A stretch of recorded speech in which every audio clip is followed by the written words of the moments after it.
For centuries, legends have whispered through the towering peaks and shadowed valleys of the Pacific Northwest.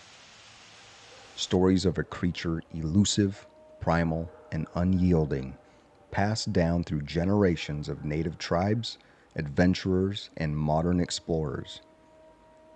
They call it Sasquatch, Bigfoot, or simply the wild man of the woods. My name is Tanner Hoskins. As a lifelong outdoorsman and someone who has spent years trekking through the wilderness, I've heard the tales, seen the evidence, and even spoken to witnesses who swear they've encountered something that they just simply cannot explain. Today, we're diving deep into the origins of Sasquatch, not just the creature, but the phenomenon itself. I'll be joined by my good friends Kelly Stolp, an investigator with an eye for details, Alberto Quinones, an expert in documenting the strange and unexplained, and Mike Pelagi, a man who is no stranger to the wilderness. Together, we'll search the Mount Hood National Forest, Tillamook State Forest, and the Gifford-Pinchot National Forest, some of the most remote and rugged terrain the West Coast has to offer. We're not just chasing shadows and stories. We're chasing answers. The truth is out there, and we're going to find it.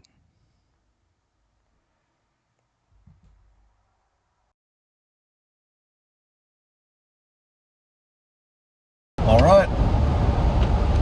It is Friday, January 10th, 2025, and I am en route to Estacada from my home, heading up into the Mount Hood National Forest. We got 3 other people coming on Saturday, but I got filming to do, and we're going to try to have an experience with Sasquatch. Alright, so the base camp I'm heading to is 4.8 miles away from where Robert Bissell disappeared at Shellrock Lake. This location was spared by the 2020 wildfires that ravaged through the area. Now, one of the recent sightings that was reported to us came in from an individual who stated that they were a forest ranger for the Mount Hood wilderness. Now, whether that's true or not is something I could not quite vet in time, but the individual stated that they found footprints along with other forest rangers and was advised not to disclose this information. Don't put it in their report for the day. Don't add it to anything that they were doing. Leave it be. The person that contacted us stated that he wanted to tell somebody about it, but he was told that it was just a double-stepped bear and that it was nothing for them to worry about. Whether that's true or not, who knows? But it adds to the mystery, and it kind of adds to the fun of looking for Sasquatch.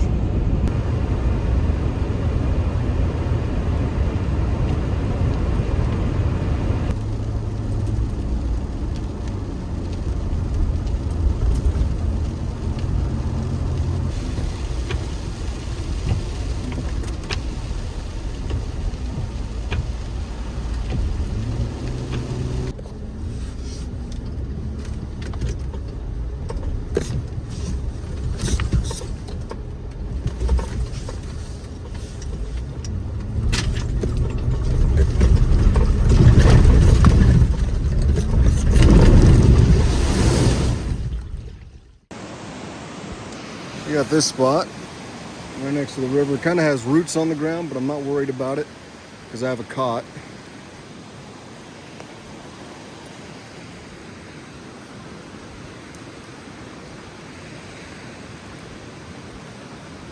This side's not too bad. Backs up to some thicker wilderness. There's about 10 acres of just forest once you cross over that way. I don't want to be that far away from the campfire, which is right over there. You can see the log trying to catch on fire from here.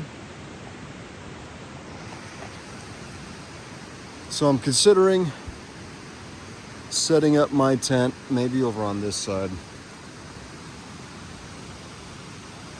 Got to look at the tree branches and check for any widow makers. No need to make my wife a widow just because I slept under the wrong tree. All right, it took some finagling, but we got it all put together. This is what my tent looks like at the moment. Got just my cot in here. Not tall enough for me to stand up, but got a peek through window. Can't see through that one. That's closed off and getting rained on, and this is my only good opening. I'll show you what it looks like from the outside. Quick walk around. Got the Free Soldier tarp on there. It'll keep me mostly dry tonight. Shouldn't have an issue. So yeah.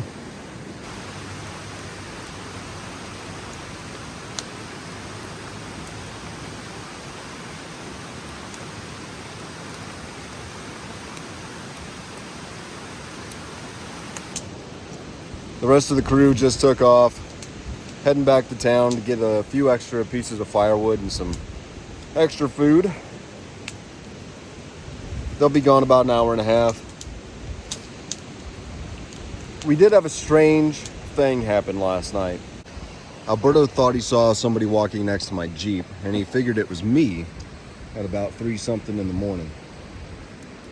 So we canvassed the area, didn't find any footprints other than our own boot prints.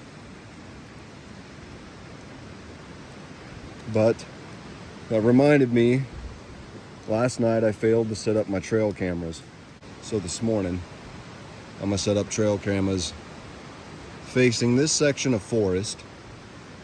Now, this section back here backs up into about 20 acres of nothing. There's no roadway, it just follows the river. I didn't see any footprints in here, didn't see any sign that somebody had traversed into camp either in the mud. You see all the mud. So what I'm gonna do is while they're out in town, I'm gonna figure out a good place to set up trail cameras. I'm gonna see if I can find a genuine game corridor in here and be a little bit better prepared if anything lurks nearby our campsite today. I'm gonna do a little bit of scouting while they're away, see what the other side of this road looks like, and we'll go from there. So it's not very often that we think that we saw somebody walking around, but when it happens, it's something that we want to pay attention to, especially when we have this amount of wilderness and this amount of sightings in the area. Right. I just got to set up my trail cameras. Got to throw some batteries in them.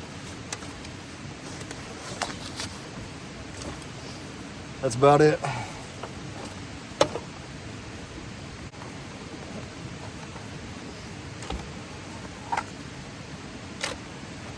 We didn't play music last night. We didn't blare any animal calls.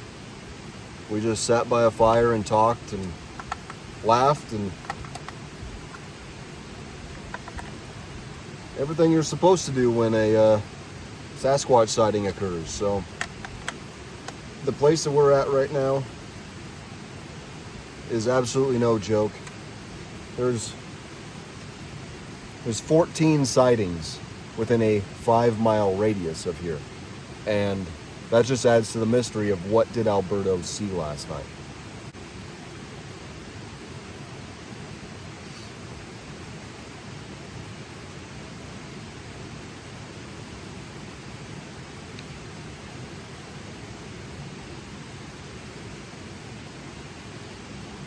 I don't know if you just heard that.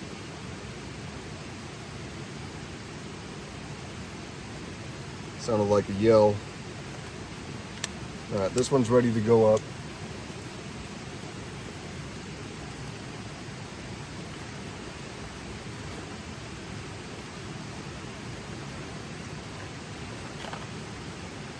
That one also records audio, which is great.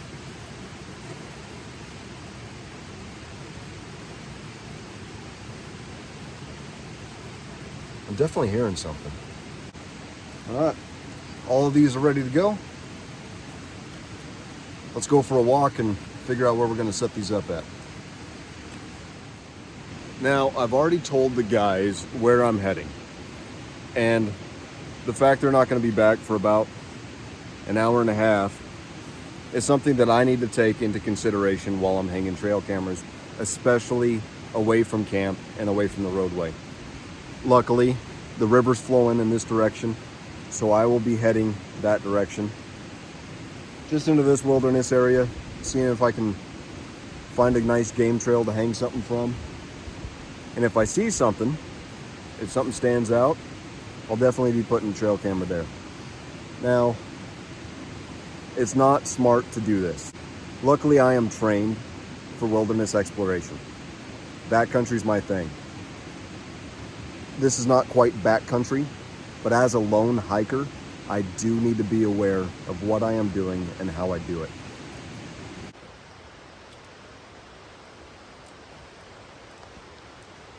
Well, that's kind of interesting.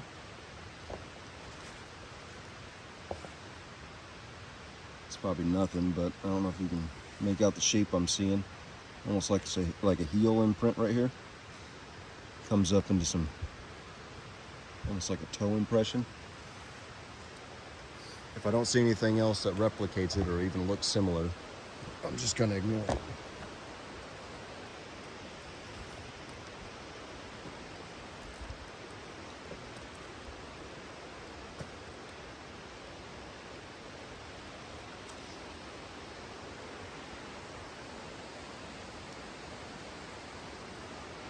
Definitely reminds me of the Tillamook State Forest.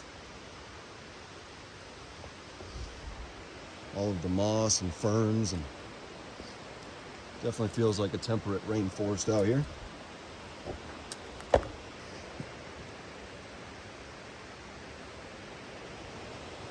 It's well traversed, probably by humans, but pretty well traversed little area.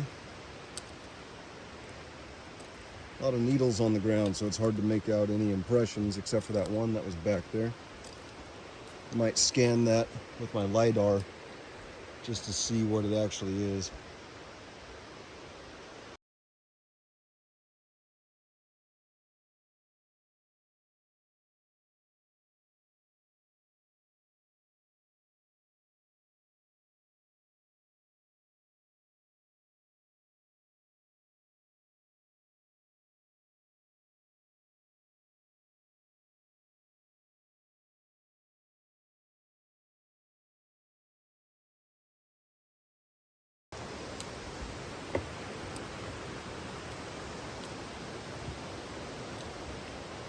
Oh. Nice fallen tree in here.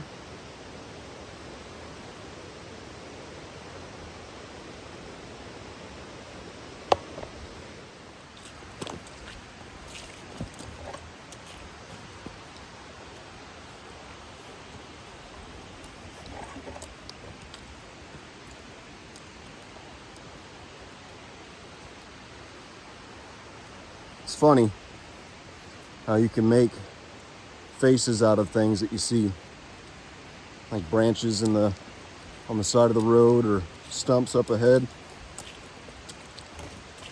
Still gonna wobble, so hopefully I'm not giving you vertigo.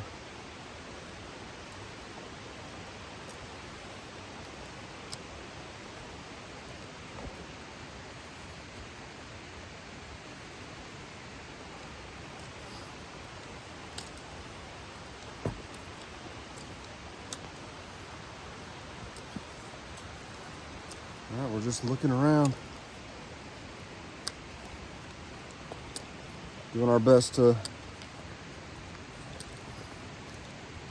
There's another old fire pit back here. That's good to know.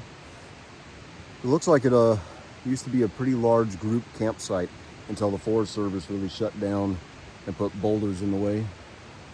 But it's a nice spot.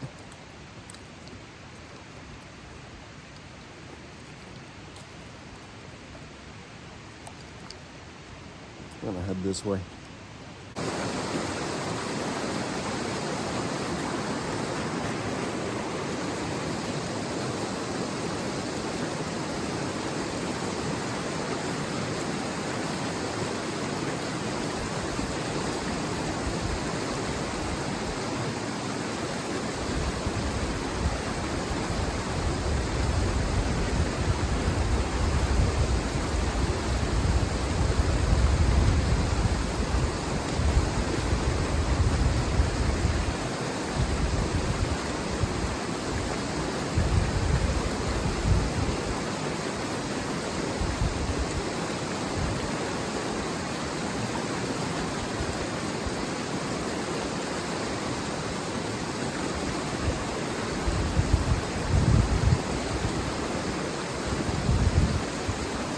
All right, let's continue on.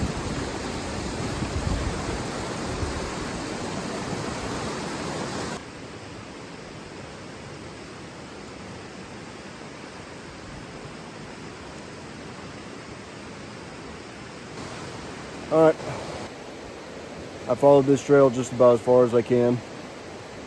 I'm gonna head back to camp. We're expecting a few more people to join us tonight. Should be here anytime in the next 30 to 40 minutes, so that gives me time to walk back. And then when they get here, I did find a spot that I want to hang a trail camera from. The only problem is I don't want to traverse the area alone. It really enters some dense forest, so we're just gonna head back towards camp, wait for the crew to show back up, and we'll go from there. Outside of those two impressions, I'm not seeing a whole lot. I still can't explain the vocalization I heard. It sounded like a person yelling scream. Only happened twice and then it disappeared, so might have to go scout and see if somebody's at a campsite down the river from us, but I'm shocked that I could hear somebody yelling over the sound of this roaring river. So thought I just saw something move up there. Could have just been a branch reacting to water falling off of it from the snow.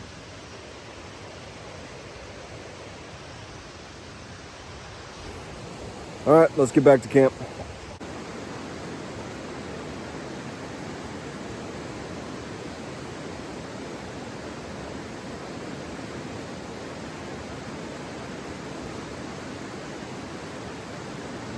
It's beautiful, absolutely beautiful.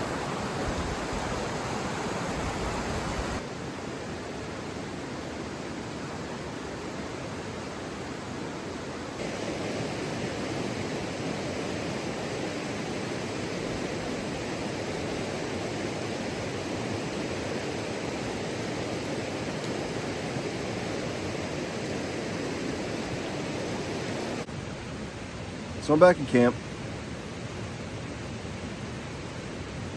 Nice little exploration, nothing too major, just about a quarter mile in each direction, so half mile overall. Outside of those two strange impressions, I did scan them with my Scaniverse app, so it's a LiDAR detector. We'll see what it looks like when I get back to internet service and can really process it. I didn't want to do it while my phone battery was low, because that's mostly what I'm filming on. I do have two GoPros that I could be utilizing. I just haven't. But it's almost 11 a.m. now. So I spent about an hour and a half wandering around looking for a sign. There is a game trail just right up here that I want to check out. So we'll see what the guys say. I think they'll be up for a little adventure hike up this game path. There's signs of hooves, definitely mule deer, and I believe it's Rocky Mountain elk that's up here. We have Roosevelt elk where I live on the Oregon coast, but I'm pretty sure the section of the Cascades that we're in right now. Sorry, I heard a noise. The section of the Cascades that we're in right now should be Rocky Mountain elk. They're just a little bit bigger than those Roosevelt elks.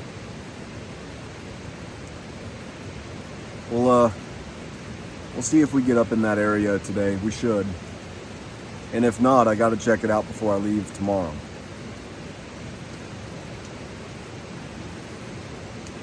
This is what it's like. A day in the life of Sasquatch researchers. We just wander the woods, suffer through some brutal cold, rain. It's supposed to snow on us today. I just don't see that happening. It's mostly clear skies, maybe a low marine layer, but nothing that's signaling rain or snow yet. So we'll see what happens.